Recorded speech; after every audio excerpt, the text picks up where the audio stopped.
Well, the results are in, and a new report on the HST says the unpopular harmonized sales tax is a good thing for BC's economy. That conclusion comes from a government-appointed panel, which includes Alberta's former finance minister.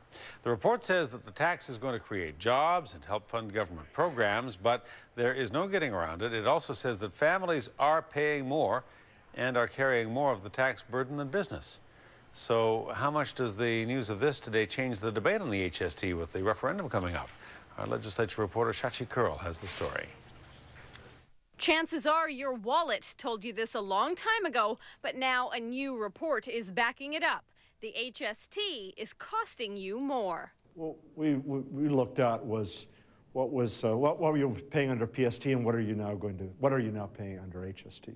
An independent report commissioned by the BC government says families are paying, on average, an extra $350 a year, while the business community has seen $730 million worth of tax relief.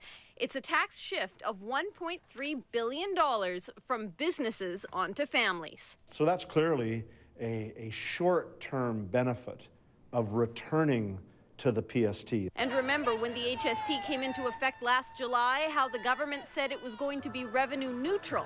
And even though you were paying more for things like meals and certain services, the provincial piggy bank wasn't going to grow.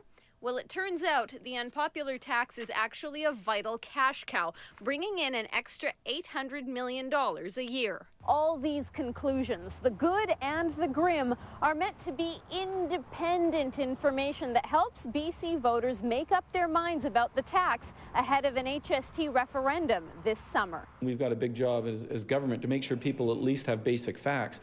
Then I have absolute trust in the public, once they have the facts, both good and bad, to be able to make an informed decision about whether they think, on balance, it's a good thing to stay with. But the opposition says the report underscores what it calls government failure on the HST file.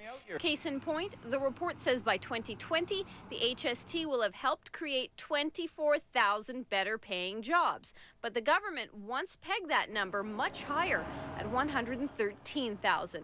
I think the government has been floundering on this issue from the beginning. They're not sure where they're going. They didn't want to talk to the public. Now they do want to talk to the public. It was going to be 100,000 jobs one day. It's down to 24,000 now. The report concludes that axing the tax will hurt too. It won't just leave us on the hook to pay back $1.6 billion in federal transfer payments that we got from Ottawa. It will also leave provincial coffers lighter to the tune of hundreds of millions of dollars year after year, suggesting no matter what voters decide in July, they're still likely to just keep paying.